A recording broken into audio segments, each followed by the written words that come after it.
Assalamualaikum warahmatullahi wabarakatuh.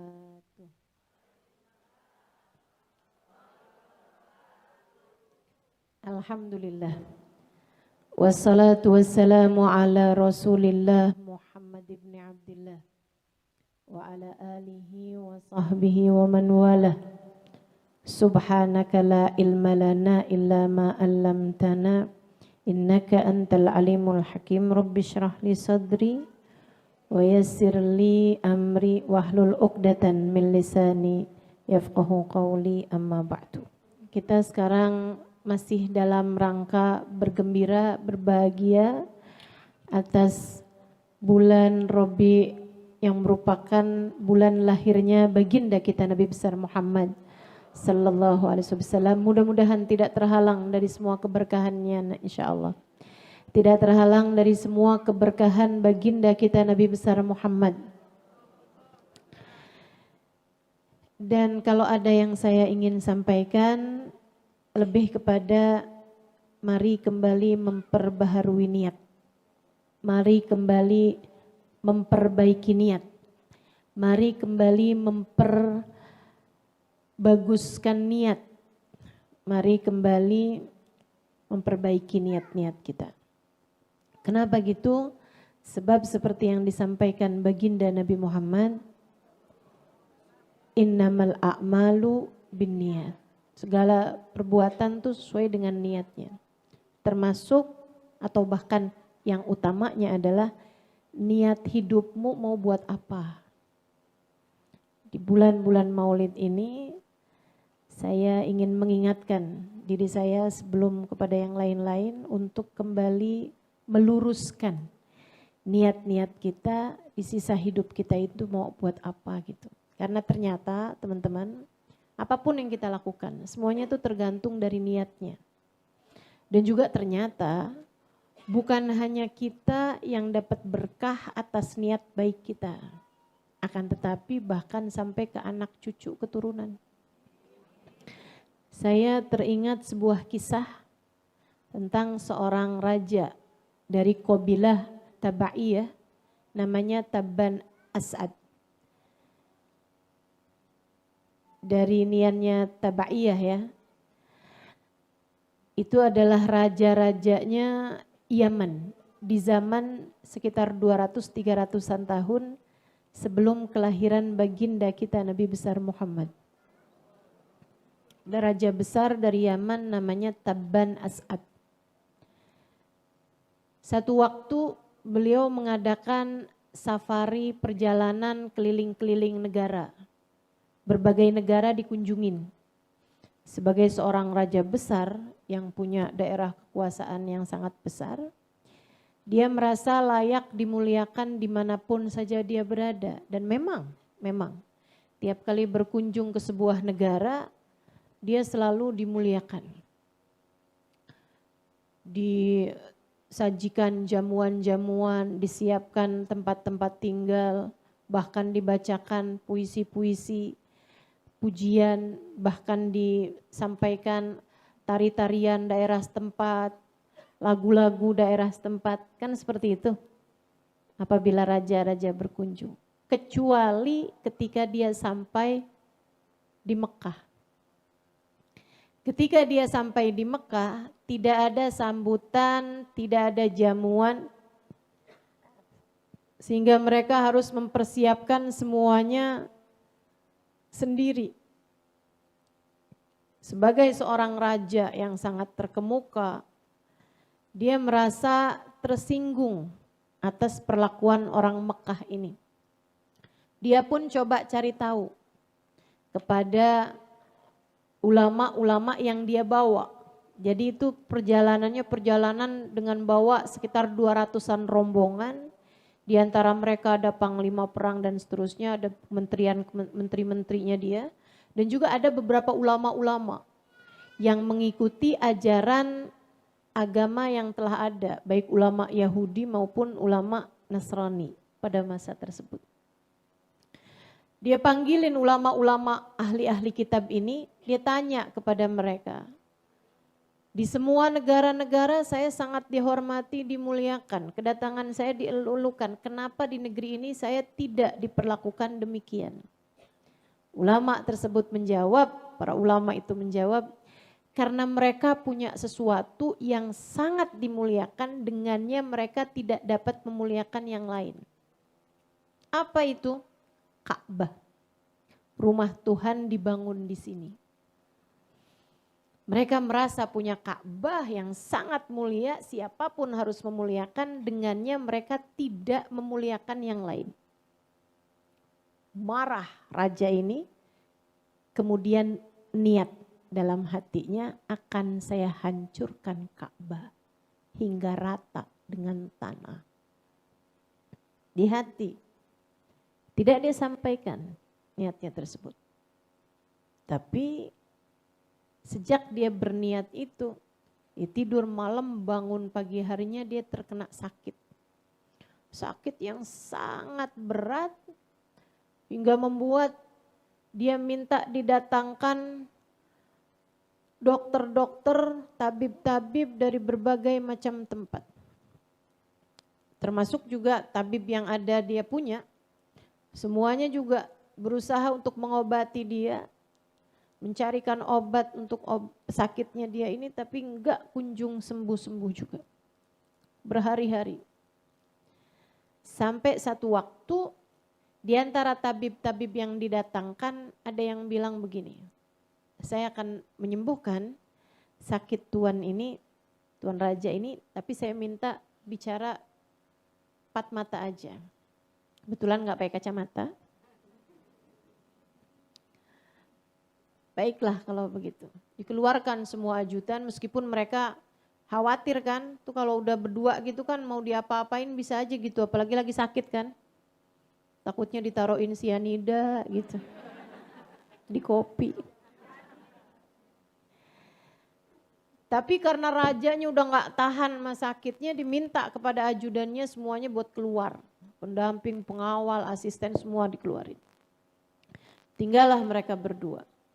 Tabib ini kemudian bilang sama tuan rajanya nih, Raja, sakitnya yang dialami tuan raja ini bukan sakit biasa. Ini adalah sakit hukuman dari Tuhan.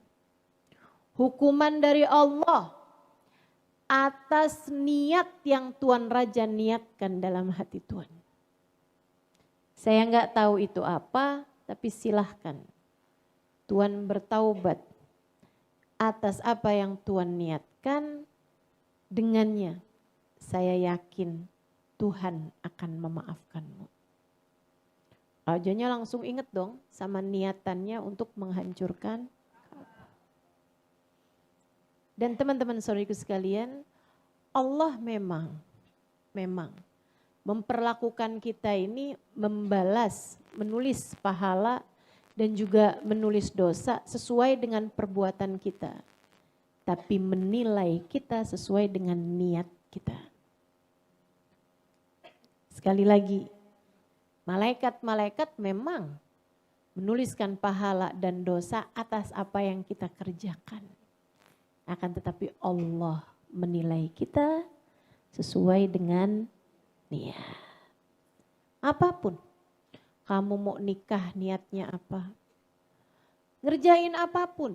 Itu Allah nilai sesuai dengan niat. Bahkan saya ngajar. Perbuatan baik. Menyampaikan ayat, menyampaikan Quran. Menyampaikan pesan-pesan Allah. Tapi Allah yang tahu apa niat saya. Allah menilai atas apa yang saya niatkan.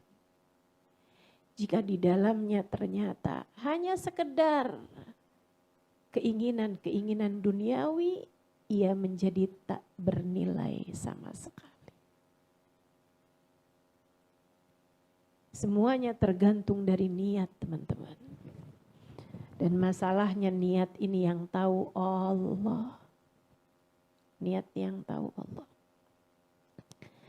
Jangankan hajat-hajat besar, urusan-urusan besar. Bahkan sekedar berwewangian. Kata Nabi Muhammad, man tatayyaba lillah laqiyallah wa rihuhu atyab minal misik. Wa man tatayyaba li ghairillah laqiyallah wa rihuhu antan minal jifah. Siapa yang berwewangian karena Allah, pakai minyak wangi.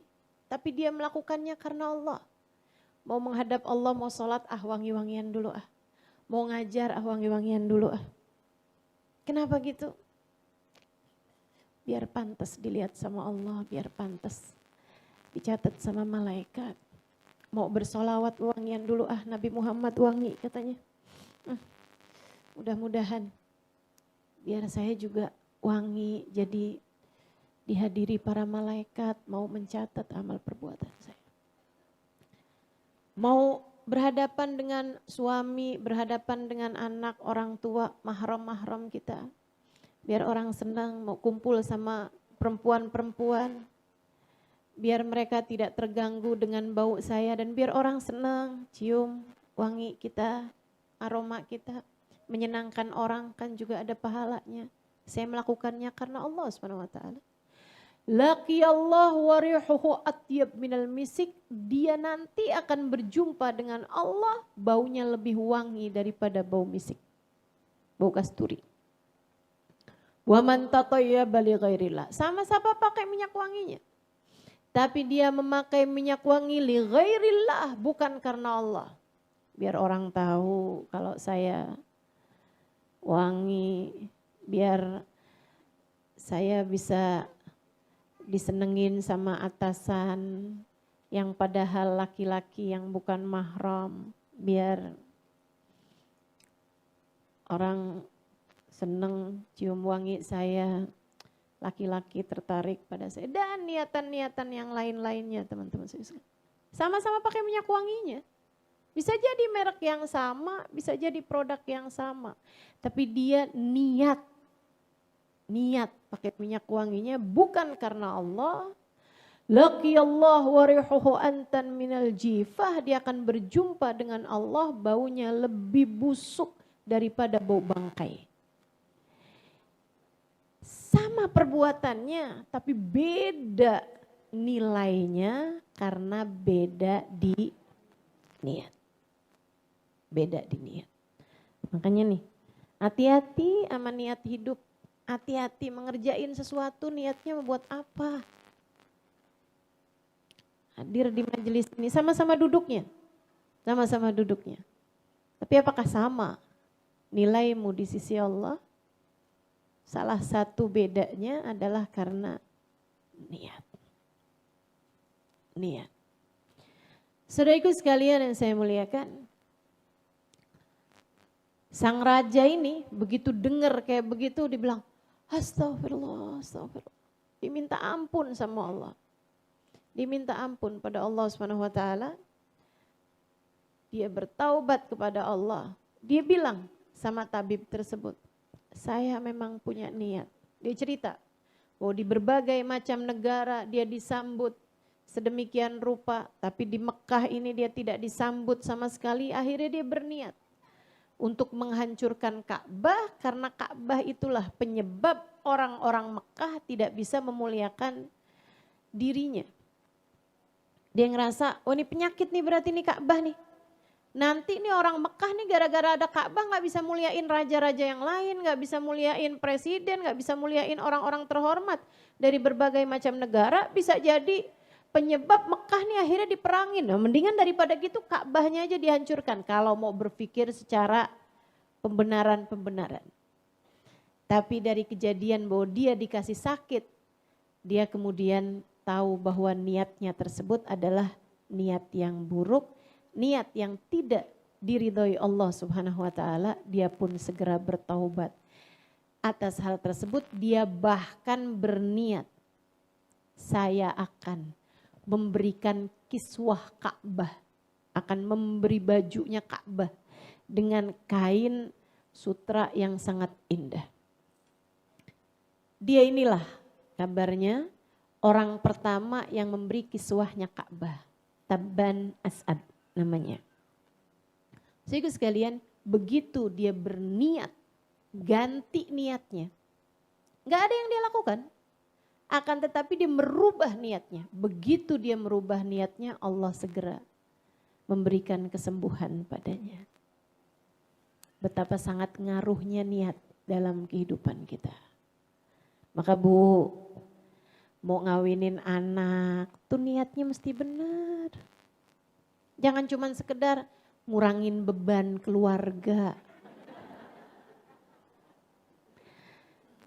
Jangan cuman sekedar mumpung ada yang lamar anak saya, alhamdulillah orang kaya. Jangan begitu niatnya. Kalau udah niatnya jelek tuh liatin aja nanti. Jelek semua. Kenapa gitu? Karena Allah menilai sekali lagi dari innamal a'malu binniyat kata Nabi wa innamal likulli imri'in manawa. Setiap orang hanya akan diberi sesuai dengan niatnya. Kamu hanya akan diberi sesuai dengan niatmu. Saya hanya akan diberi sesuai dengan niat saya. Kita semua nih dikasih sama Allah tuh nilai apakah kita dicinta, apakah kita dimurka, apakah kita disayang, apakah kita dibenci, apakah kita diperhatikan, apakah kita dicuekin sama Allah Subhanahu wa taala. Semuanya tergantung dari niat-niatan yang ada di dalam hati kita. Kamu mau nyari apa dalam hidup? Ini yang harus kita pertanyakan. Hidupmu nih, sisa hidupmu nih. Yang entah sisa berapa tahun ini teman-teman. Bahkan mungkin ada di antara kita yang hidupnya sisa berapa bulan. Wallahu a'lam. Tapi yang pasti berapapun aja sisa umurmu yang tersisa, tanyakan kepada dirimu, kamu hidup untuk apa? Karena nilaimu sekali lagi hanya akan Allah berikan sesuai dengan niatanmu itu. Pastikan niatmu dalam hidup lillah wali rasulih, untuk Allah dan untuk kekasihnya baginda Nabi besar Muhammad. Teman-teman sekalian saya muliakan, akhirnya nih si Tabban As'ad ini memutuskan untuk udah sembuh, udah sehat, dia beri kiswahnya Ka'bah, ya. Dia kemudian melanjutkan perjalanan. Nah, mau pulang ke Yaman itu juga dia singgah di Yathrib. Kita tahu Yathrib ini adalah Madinah sekarang ini ya. Niyatuhu saluhat a'maluhu la mahala. Orang kalau niatnya bagus pasti amal perbuatannya bakal bagus. Wa man sa'at niyatuhu sa'at a'maluhu la mahalah wa in kanat fi suratihi hasanah.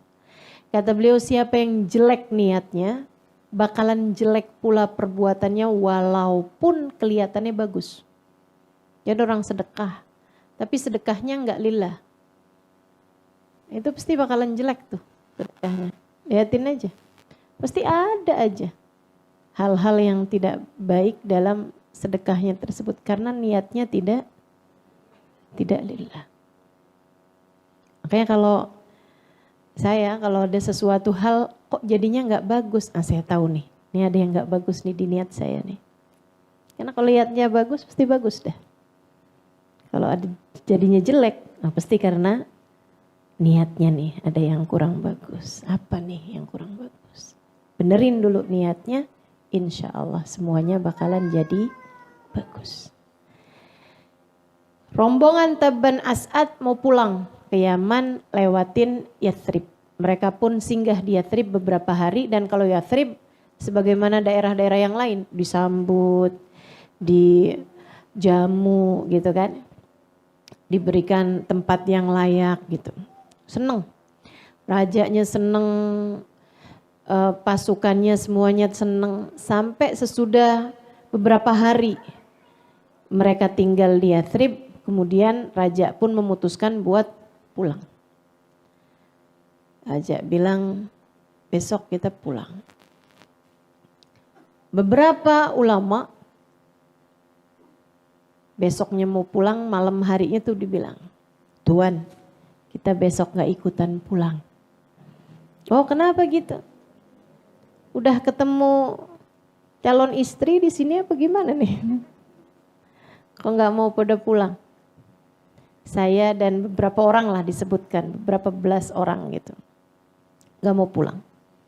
Oh kenapa? Dan yang minta untuk tetap di situ tuh ulama-ulamanya. Orang-orang ahli kitab. Yang bisa baca gitu. Di zaman itu orang bisa baca itu langka sekali. Dan orang yang ulama ya, menyembah Allah Subhanahu wa taala, mengikuti ajaran nabi-nabi yang sebelumnya. Kenapa kalian gak ikutan pulang? Kita berangkat bersama, mestinya kita pulang bersama. Saya gak akan izinkan kecuali kalian memberi alasan yang masuk di akal saya dan bisa saya terima. Para ulama tersebut menjawab, Tuhan, di negeri ini kalau kami baca-baca dari kitab-kitab yang terdahulu, kami baca-baca, akan jadi tempat hijrahnya Nabi akhir zaman. Yathrib ini akan jadi tempat hijrahnya Nabi akhir zaman.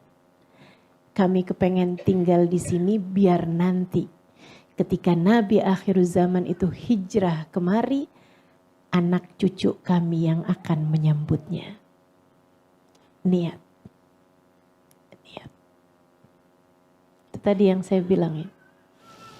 Niat itu, niat baik tuh ngasih manfaat bukan hanya ke diri sendiri teman-teman, tapi juga ke anak cucu. Makanya kalau ke teman-teman liatin ya sampai dengan sekarang, anaknya ulama tuh ya soleh-solehah gitu. Anaknya ulama, anaknya aulia, itu biar kata misalnya gitu ya, ibadahnya kurang-kurang, pasti ketambel sama hal-hal yang lain. Hatinya baik-baik, gitu kan? Kenapa bisa begitu? Niat baik orang-orang tuanya. Niat baik orang-orang tuanya. Wow, pantesan ya Ustazah, saya kok susah jadi baiknya nih karena bapak saya bukan ulama, kakek saya bukan aulia. Nah kalau kamu ngerasanya kayak begitu, kamu harus jadi baik biar anak cucumu nanti merasakan nikmatnya jadi cucunya orang soleh. Biar anak-anakmu ke bawah ngerasain nikmatnya jadi cucunya orang-orang yang punya niat-niat yang bagus. Sebab yang namanya niat tuh ngaruh banget teman-teman. Itu sebabnya kenapa orang Madinah gampang banget diajakin Islamnya. Itu karena kakek-kakeknya tuh. Kakeknya 200 tahun, 300 tahun sebelum terutusnya baginda Nabi besar Muhammad sudah punya niatan baik bahwa tempat ini akan jadi tempat hijrahnya Nabi akhir zaman. Kami ingin, kami berharap, kami berniat, kami akan tinggal di sini agar nanti ketika nabinya datang kemari, anak cucu kami yang akan menyambutnya. Kata rajanya, alasan kalian dapat saya terima. Saya izinkan kalian gak ikutan pulang barengan sama saya. Dan saya akan kirimkan bantuan-bantuan pada kalian biar kalian bisa hidup mapan di sini sebagai ulama-ulama saya. Baik hatinya rajanya. Dia malah kemudian bikin surat. Besok paginya ketika dia pulang dia titipkan suratnya kepada pimpinan ulama yang tadi malam menghadap sama dia itu. Isi suratnya, min Malik Yaman Tabban As'ad. Dari Raja Yaman Tabban As'ad. Ila Nabi akhir zaman. Kepada Nabi akhir zaman. Dia bilang, saya tidak berjumpa denganmu sebab saya tak hidup bersama denganmu. Namun andai, niat nih sekali lagi nih, andai saya hidup sezaman denganmu, wahai Nabi akhir zaman, kepadamu aku akan menjadi sahabat ataupun kerabat. Maksudnya andai aku hidup bersama denganmu, Saya akan membelamu habis-habisan, saya akan berada di belakangmu, saya akan menjadi sahabatmu atau saya akan menjadi kerabatmu. Gulung surat itu disampaikan kepada pimpinan ulama yang dia tinggalkan. Dia jadikan surat itu sebagai wasiat. Ketika dia mau meninggal dunia, dikasihkan kepada anaknya. Anaknya ketika mau meninggal dunia, kasihkan kepada cucunya, terus ke bawah, sampai beratus tahun kemudian. Saat Nabi Muhammad datang hijrah bersama dengan Sayyidina Abu Bakr Siddiq alaihi ridwanullah. Nabi berangkat setahun sebelumnya, itu orang-orang Yathrib datang berkunjung kepada Nabi Muhammad untuk membaiat. Setahun sebelumnya lagi, berarti 2 tahun sebelum itu, datang beberapa rombongan orang Yathrib, enggak tahu-tahu tentang Islam, mereka datang untuk haji. Haji tahun itu ada banyak banget orang-orang kafir Quraisy ngasih pengumuman. Hati-hati sama seseorang bernama Muhammad, dia tukang sihir paling hebat. Kalian kalau tawaf, jangan sampai kedengeran mantra-mantranya. Saya sarankan sumbat aja telinganya. Sehingga sekitar 17 orang. Mereka sampai-sampai dari ketakutannya terhadap pengumumannya kafir Quraisy ini ya, pemuka-pemuka Quraisy, sampai benar-benar ganjelin telinga mereka pakai kapas, pakai kain gitu. Sampai ketika mereka berangkat tawaf, tapi subhanallah ya, memang dari sini nih saya tidak takut terhadap pembulian ataupun fitnahan. Kenapa gitu? Justru itu adalah sarana buat promosi sebenarnya. Karena Nabi Muhammad ketika dibegitukan, orang malah tambah penasaran, mana sih yang namanya Muhammad? Malah jadi tambah pengen tahu gitu. Sampai ketika Nabi Muhammad datang, nah ini kan dalam pikiran mereka kan, tukang sihir paling hebat, mantranya paling kuat gitu kan. Orang ngebayangin tukang sihir pasti jelek, nyeremin. Betul gak? Sampai ketika Nabi Muhammad masuk buat tawaf. Nabi ketika masuk buat tawaf teman-teman, seorang di antara mereka, orang kafir Quraisy, Muhammad, hati-hati. Mereka kan ngelirik kan. Oh, cakep gitu ya. Man ra'ahu badihatan habah. Dalam Maulid Ad-Dibai disampaikan. Orang tuh kok pertama kali lihat Nabi Muhammad langsung karismanya Nabi itu membuat mereka terkesima gitu.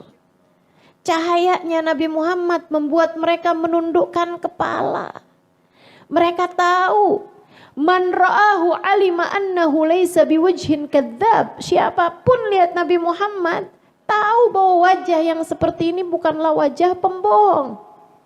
Ini si orang penuh rahmat, penuh cinta, penuh kasih sayang. Jadi itu mereka mulai lirik-lirik Nabi Muhammad, lirik-lirik Nabi Muhammad. Nabi kemudian membacakan ayat-ayat firman-firman Allah. Mereka mulai melepaskan sumbatan-sumbatan telinga mereka. Dan mereka orang-orang yang belajar. Mereka orang-orang yang ngerti. Ketika dengar ayat-ayat tersebut, taulah mereka bahwa itu bukanlah mantra, melainkan wahyu. Kenapa gitu? Sebab orang Madinah, orang Yathrib itu tinggal banyak di antara orang-orang Yahudi. Mereka biasa dengarkan Taurat. Mereka biasa dengarkan firman-firman Allah yang turun kepada Nabi Allah Musa alaihi salam. Saudaraku sekalian yang saya muliakan, sehingga akhirnya mereka berdiskusi. Kamu dengar gak tadi? Kamu dengar gak tadi? Pas udah nyampe ke tenda-tenda mereka. Dia bilang iya dengar. Ya ampun, akhirnya Nabi yang ditunggu-tunggu sama orang Yahudi. Ternyata sekarang sudah ada juga. Iya betul. Nah, barangkali salah satu di antara mereka atau beberapa orang di antara mereka adalah cucu-cucu dari ulama-ulama yang waktu itu datang ke Yathrib dan memilih untuk tetap tinggal. Saudaraku sekalian, pada malam-malam terakhir mereka ada di Mekah, mereka datang ke rumah Nabi Muhammad, minta dibacakan firman-firman Allah, kemudian mereka pun masuk dalam agama Islam. Mereka masuk dalam agama Islam, pulang ke negeri Yathrib, mulai dakwah pelan-pelan, ngajakin orang cerita-cerita sedikit-sedikit, sampai beberapa di antara mereka ketika datang musiman haji berikutnya, mereka datang ke Mekah untuk membaiat Nabi besar Muhammad sallallahu alaihi wasallam. Datang tuh ke Mekah, baiat nama Nabi, lumayan banyak jumlahnya, itu ya, ada sekitar 70-an orang. Kemudian mereka pulang dengan membawa serta Mus'ab bin Umair, dikirimkan nama Nabi buat ngajarin mereka Islam, mengajarkan mereka Al-Quran. 1 tahun kemudian, Yathrib sudah menjadi daerah dengan mayoritas sudah masuk ke dalam agama Islam. Menanti-nantikan kehadiran Nabi besar Muhammad. Nabi berangkat bersama dengan Sayyidina Abu Bakar, seperti yang kita tahu ceritanya. Saya tentu tidak akan menceritakan itu semuanya. Sayyidina Abu Bakar itu orang Yathrib udah dari beberapa hari sebelumnya nungguin kapan nih nabinya datang, kapan. Katanya nabinya udah berangkat loh, kok gak nyampe-nyampe ya. Kok gak nyampe-nyampe, udah pada istilah orang kampung nih udah ngelabur rumahnya, udah pada rapi-rapiin rumah. Kan Nabi belum punya rumah, siapa tahu di rumah saya mah gede, kayaknya di rumah saya dah. Semua berharap-harap. Sampai ketika Nabi Muhammadnya beneran datang, itu mereka semuanya keluar dari rumah, mereka menyambut baginda kita Nabi besar Muhammad sallallahu alaihi wasallam. Anak-anak, perempuan-perempuan, mereka udah dari beberapa hari sebelumnya mempersiapkan lagu-lagu, mempersiapkan syair-syair menyambut kehadiran baginda kita Nabi besar Muhammad sallallahu alaihi wasallam. Mereka kebanyakannya belum pernah lihat dong Nabi Muhammad. Karenanya Sayyidina Abu Bakar, waduh gimana nih? Ini kan kita berdua nih, orang belum tahu siapa yang Nabi Muhammad. Sama Sayyidina Abu Bakar, Nabi Muhammadnya ditutupin kain surbannya Sayyidina Abu Bakar. Biar jadi kayak pengantin, gitu kan? Sampai ketika udah masuk, di antara orang-orang semuanya nih, masuk kotaknya udah ada di antara mereka, tengah-tengah mereka, dibukalah tudung tersebut, taulah mereka. Itulah Nabi besar Muhammad sallallahu alaihi wasallam. Masya Allah. Mereka bergemuruh mengumandangkan ucapan selamat datang. Syairnya ditulis sama seorang perempuan. Saya rasa ini adalah syairan yang paling terkenal sampai dengan sekarang. Kenapa bisa begitu terkenal sampai dengan sekarang? Pasti karena bagusnya niat ketika menuliskan syair-syair tersebut. Begitu datang Nabi Muhammad, perempuan, laki-laki semuanya bergemuruh. Tala'al badru alaina min thaniyatil wada' wajaba syukru alaina mada lillahi da ayyuhal mab'uthu fina ji'ta bil amril muta' ji'ta syarraftal madina marhaban ya khairada. Tala'al badru alaina, purnamanya sudah datang kepada kami. Min thaniyatil wada, dari arah bebukitan kota Mekah. Wajib syukru alaina, kita harus mensyukurinya. Mada alillahi da, sebab dia akan mengajak kita ke jalan Allah. Ayyuhal mab'uthu fina, wahai yang terutus kepada kami. Ji'ta bil amril muta, engkau datang membawa syariat yang siap akan kami patuhi. Niat lagi tuh. Nabinya baru datang, tapi kami akan siap taat kepadamu, wahai Rasulullah. Kami berniat taat padamu. Ji'ta syarraftal Madinah. Engkau datang memuliakan kota kami ini. Dari situ tuh awal mula disebut Yathrib dengan nama Madinah. Madinah. Sejak itu orang bilang, saya mau ke kota. Kota apa? Kotanya Nabi Muhammad SAW. Ji'ta syarraftal Madinah marhaban ya khairada. Selamat datang wahai seindah-indah penyeru kepada kebaikan. Saudaraku sekalian, masuk Nabi Muhammad. Tiap kali lewat nih, ya Rasulullah, di rumah kami wahai Rasul, silakan ke rumah kami wahai Rasul. Tafadhalu indana Rasulullah. Silahkan ke rumah kami wahai Rasulullah. Engkau kan belum ada rumah Rasul. Rumah saya besar Rasulullah. Rumah saya udah saya bagus-bagusin Rasul. Semua orang pada berharap-harap Nabi Muhammad akan datang dan tinggal di rumah dia. Nabi kemudian bilang, kata Nabi Muhammad, khallu sabilaha fa innaha ma'murah. Ini indah banget sih menurut saya. Kata Nabi Muhammad, khallu sabilaha fa innaha ma'murah. Biarkan jalan unta saya, dia diperintah oleh Allah akan berhenti di mana. Unta loh ini, unta loh. Tapi masalahnya bukan untanya. Masalahnya siapa yang ada di atas unta. Untanya siapa? Kamu orang, saya juga. Masalahnya bukan pada kamu siapa, tapi masalahnya kamu hidupnya buat apa? Di hatimu ada siapa?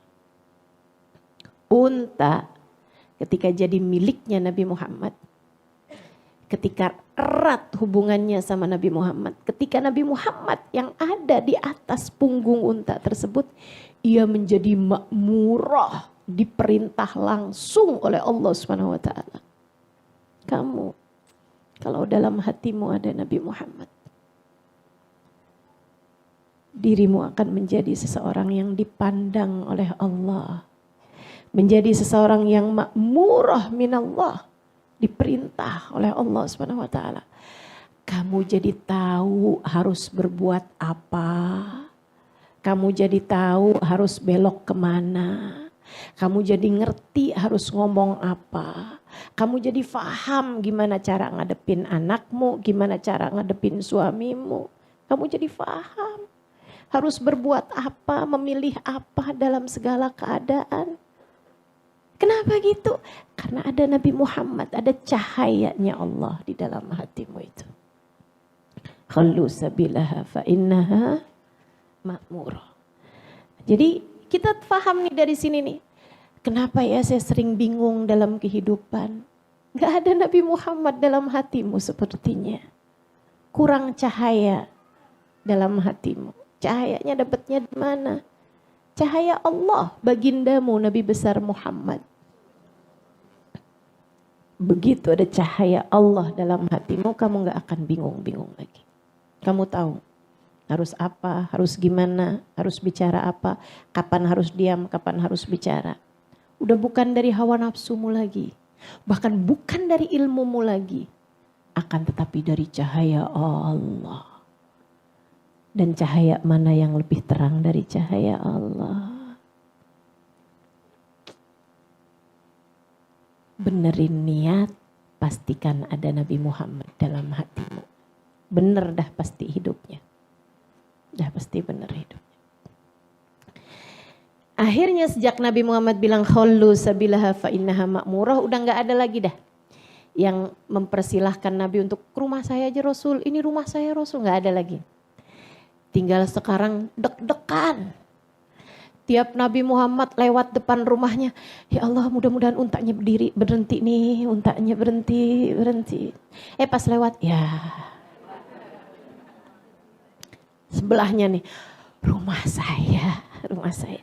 Berhenti, 1, 2, 3, 4, 5. Ya nggak berhenti. Lewat lagi. Sampai ketika lewat rumahnya Abu Ayyub Al-Ansari. Ketika lewat rumahnya Abu Ayyub Al-Ansari, malah Abu Ayyub pikirnya kayak begini. Gak mungkin berhenti di rumah saya. Kenapa gitu? Saya punya banyak anak kecil. Rumah saya juga gak seberapa besar. Lagi pula siapa saya? Sampai Nabi Muhammad mau berhenti di rumah saya. Kabarnya ketika Allah melihat ketawaduan hati Abu Ayyub. Man tawadhu rafa'ahullah. Siapa yang tawadu, Allah menaikkannya di sisinya. Ketika Allah lihat hati Abu Ayyub merasa diri bukan sesiapa, Allah kemudian memberhentikan untanya Nabi besar Muhammad SAW. Abu Ayyubnya begitu ngelihat Nabi Muhammad berhenti, bingung dia. Hah, Nabi Muhammad berhenti, Nabi Muhammad berhenti, Nabi Muhammad berhenti rumah saya. Ya Allah, ya Allah. Dia langsung masuk ke dalam rumahnya. Dia bilang sama istrinya, Nabi Muhammad berhenti di rumah kita. Anak-anak, Nabi Muhammad berhenti di rumah kita. Anak-anaknya ada bayi, ada segala macam. Katanya Abu Ayyub bilang sama istrinya gitu kan, ayo nih cepetan. Yang berantakan di atas, cepetan turunin ke bawah. Rumahnya tingkat. Dia pikir pasti Nabi Muhammad mau di atas kan. Pasti Nabi Muhammad harus di atas. Enggak mungkin Nabi Muhammad di bawah kan. Jadi yang berantakan tuh semuanya ditaruhin di bawah semuanya. Nabinya, ini rumahnya siapa nih? Abu Ayyub Rasulullah. Mana orangnya? Mana dia Abu Ayyub? Panik. Emang tuh panik banget tuh, saya tahu tuh rasanya Abu Ayyub tuh.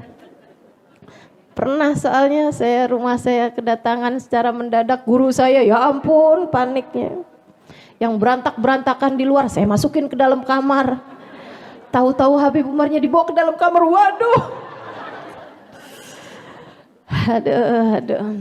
Hari itu saya tahu rasanya jadi Abu Ayyub Al-Ansari. Masya Allah. Nabi Muhammad, Abu Ayyub keluar. Rumah saya Rasulullah.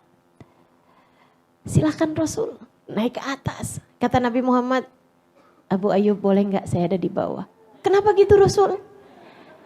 Kan saya baru datang Abu Ayyub, kesian yang pada pengen jenguk, banyak diantara mereka orang tua-tua, kesian kalau suruh naik. Iya Rasul, masuk lagi. Tuh yang berantakan taruh naik ke atas. Waduh. Luar biasa. Abu Ayyub cerita, ketika saya menggandeng tangan Nabi Muhammad masuk ke dalam rumah saya merasa saya menggandeng dunia dan seisinya.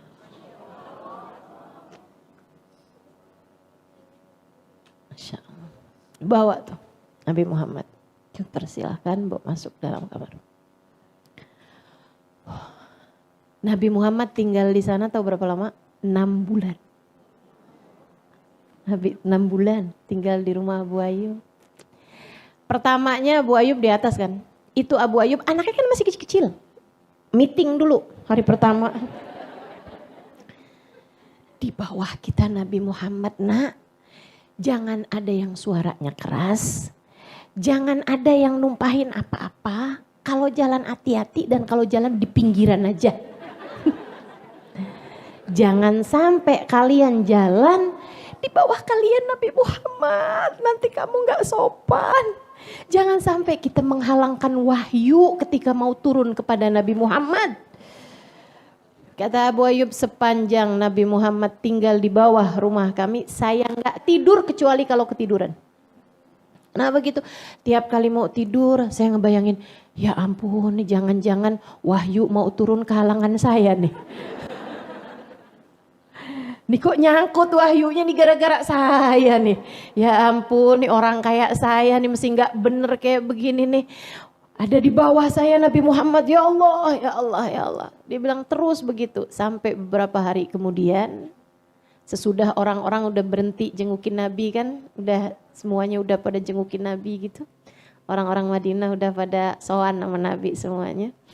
Satu hari Abu Ayyub numpahin anaknya Abu Ayyub, kecil-kecil. Itu umurnya tuh kayak yang setahun, ada yang masih ngerangkak gitu. Habis itu 3 tahun kan gak bisa dibilangin ya. Ada yang pecahin kendi. Dan itu Abu Ayyub takut airnya netes-netes ke bawah. Abu Ayyub ambil semua tuh selimut. Abu Ayyub tangan, kayaknya baju anaknya juga mau di ini. Seanak-anaknya ada di situ. Biar airnya tuh gak turun gitu ke bawah. Panik Abu Ayyub. Abu Ayyub cerita itu sama Nabi Muhammad. Kemudian Nabi Muhammad bilang, baiklah Abu Ayyub, baiklah. Kita pindahan yuk, kita pindahan. Nabi pindah ke atas, Abu Ayyubnya turun ke bawah bersama seluruh keluarga. Selama Nabi Muhammad tinggal di rumah Abu Ayyub tuh makanan sekeluarga dijadikan satu nampan. Pertama kali Nabi Muhammad makan di rumah Abu Ayyub, heran, disuguhin satu nampan makanan. Kata Nabi Muhammad, Abu Ayyub, saya tidak makan sebanyak ini.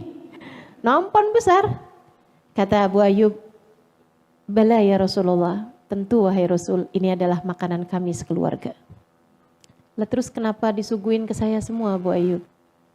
Silahkan kau makan sesukamu wahai Rasul. Izinkan kami selalu memakan dari makanan sisamu wahai Rasulullah. Siapa yang bilang nyari berkah itu adalah sesuatu yang bid'ah? Itu orang kalau ngomong kayak begitu tuh, sekolahnya nggak tamat.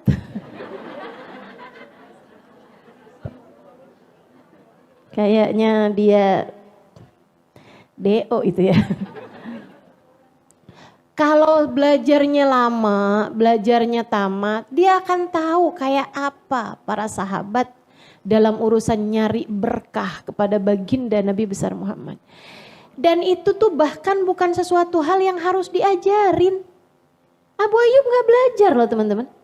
Abu Ayyub gak belajar, gak ada gitu Mus'ab bin Umair bilangin gitu. Nanti ya siapapun aja yang rumahnya ketempatan Nabi, kalau makan tuh dijadiin satu nampan. Gak ada yang ngajarin. Gak ada yang ngajarin. Nanti siapapun yang rumahnya ditempatin sama Nabi, jalannya di pinggiran aja. Biar jangan sampai menghalangi wahyu turun. Enggak ada yang ngajarin. Tapi hati yang cinta, hati yang hormat, ngerti bagaimana cara menghormati orang lain. Hati yang penuh hormat, hati yang penuh cinta, paham ekspresi cinta. Biasa aja itu.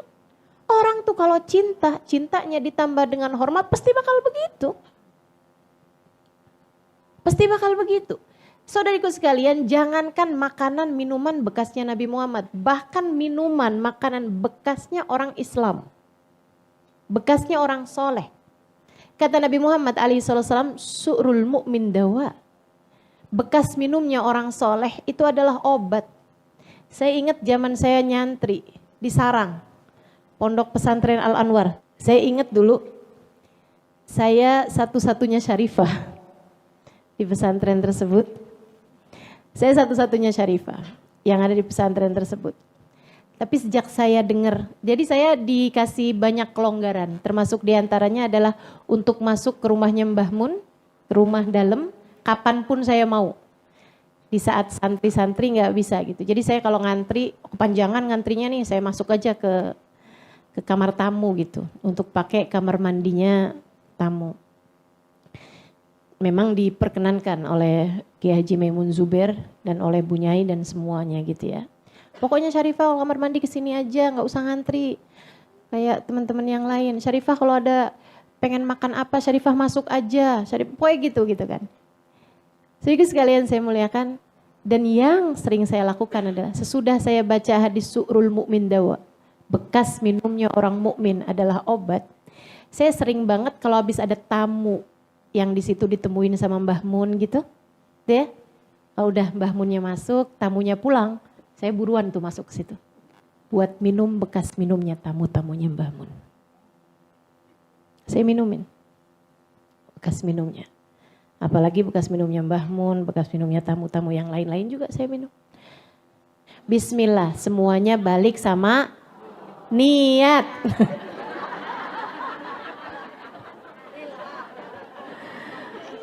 Balik sama kamu niatnya buat apa gitu kan? Sebab Allah akan ngasih sesuai dengan niat. Ketika saya minum bekas minumnya tamu, teman-teman sekalian, saya niatnya mau nyari berkah. Yang katanya Nabi Muhammad, dawa min kulli da. Bekas minumnya orang mukmin tuh obat dari berbagai macam penyakit. Jadi saya minumnya niat, ya Allah ilangin kesombongan, ya Allah ilangin ujub, ya Allah ilangin nih semua penyakit-penyakit hati, ya Allah bismillahirrahmanirrahim. Saya minum. Kembung-kembung dah. Tamunya banyak ya kan. Insya Allah. Saudaraku sekalian saya muliakan, tuh Abu Ayyub Al-Ansari. Nah nanti tuh habis makanan bekas makannya Nabi Muhammad dibawa naik sama Abu Ayyub. Keluarganya semua ngumpul kan. Itu mereka lagi baca doa mau makan tuh, itu matanya udah panjang, bukan nyari dagingnya yang paling gede yang mana, bukan. Tapi nyari di mana nih bekas tangannya Nabi Muhammad. Gitu habis selesai baca doa, bismillahirrahmanirrahim, waduh langsung rebutan sama bekas tangannya Nabi Muhammad.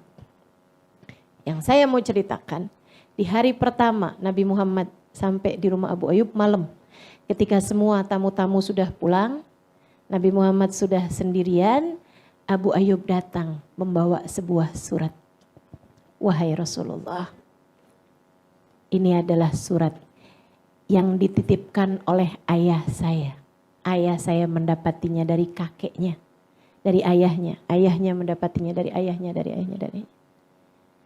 Surat ini dititipkan kepada kakek kami yang pertama, tinggal di kota Yathrib. Surat ini berasal dari Raja Yaman, Raja Tabban As'ad, yang dititipkan kepada kakek kami. Ketika kakek kami memutuskan untuk tinggal di negeri ini, tidak mau pulang karena menunggumu wahai Rasulullah. Berharap anak cucunya yang menjadi orang-orang yang menyambutmu ketika datang ke tempat ini, dan saya adalah cucunya.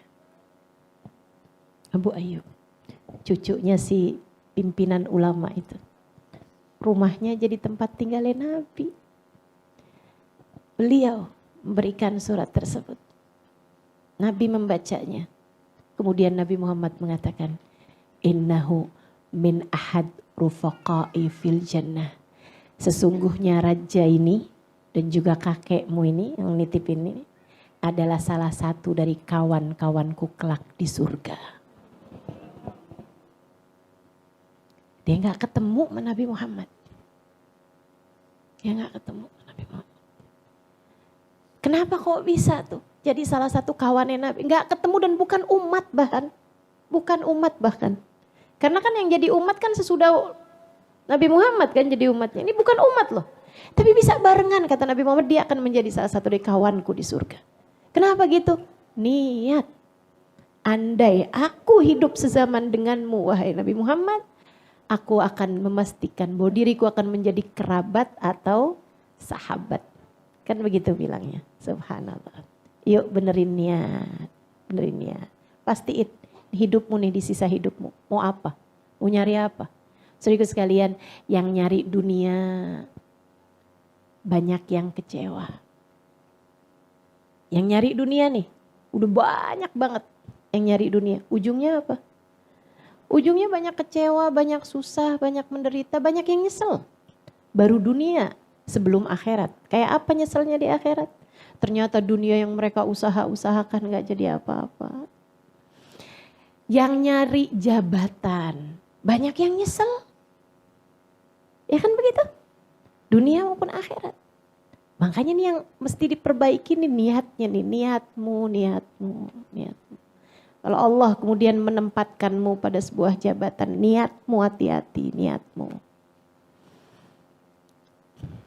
Yang nyari cinta manusia, yang nyari popularitas, kita tahu apakah mereka akan berujung bahagia atau tidak. Kebanyakannya kecewa teman-teman saya sekalian. Karenanya lebih baik dah di sisa umurmu, pastikan kamu mengejar Allah, mencari-cari ridhonya Allah, mengejar Nabi Muhammad, mencari-cari cintanya Nabi Muhammad. Gak akan pernah kecewa, sebab ujungnya adalah surga. Sebab ujungnya adalah pertemuan dengan sang baginda Nabi besar Muhammad sallallahu alaihi wasallam.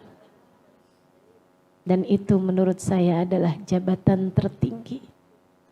Jika di hari ketika Nabi Muhammad memegang bendera, di hari ketika Nabi Muhammad menjadi pejabat tertinggi akhirat, liwa'ul hamad biyadi, miftahul jannah biyadi, kunci surga aku yang pegang, kata Nabi. Jabatan apa yang lebih tinggi daripada itu, teman-teman? Kunci surga aku yang pegang. Biyadi liwa'ul hamad. Di tanganku ada bendera, bendera pujian namanya. Adam wa man dunahu tahta liwa'i yaumal qiyamah. Nabi Adam dan nabi-nabi yang sesudahnya hanya akan berada di belakang benderaku di hari akhirat nanti. Jabatan apa yang lebih tinggi daripada itu? Jika di hari itu kamu ada dalam rombongan, jika di hari itu kamu bahkan ada di soft-soft terdepan, bukankah itu adalah jabatan tertinggi yang Allah dapat berikan kepadamu? Sesusah apapun kamu di dunia, sesedih apapun hidupmu di dunia, jika ujungnya adalah berada di barisan terdepan dalam rombongan Nabi Muhammad, semuanya pantas untuk kamu lakukan. Itu harga yang worth it, teman-teman saya sekalian. Itu adalah harga yang pantas untuk kamu bayar.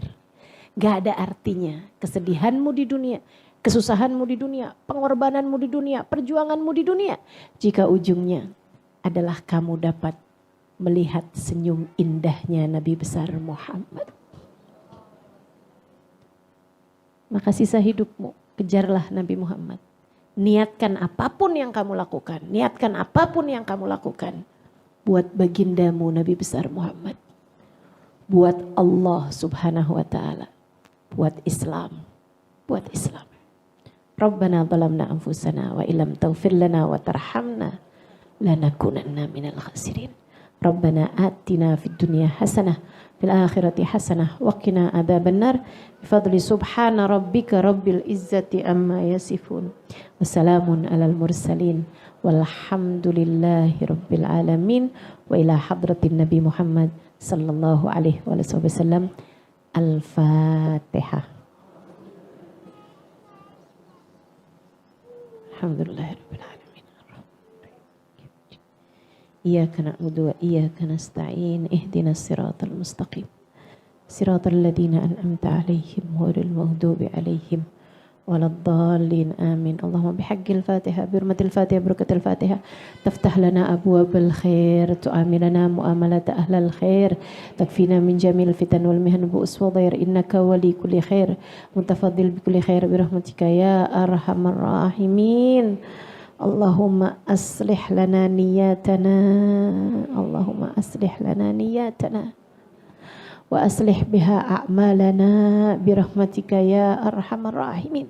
Allahumma inna nas'aluka ziyadatan fid din, barakatan fil umur, wa sihhatan fil jasad, wa sa'atan fil rizki, wa taubatan qabla al maut, taubatan qabla al maut, taubatan qabla al maut, syahadatan 'indal maut, wa maghfiratan ba'dal maut, wa afwan indal hisab, wa amana minal 'adzab, wa nasiban minal jannah, warzuqna an-nadhar ila wajhikal karim, warzuqna murafaqatan bin nabi sallallahu alaihi wasallam.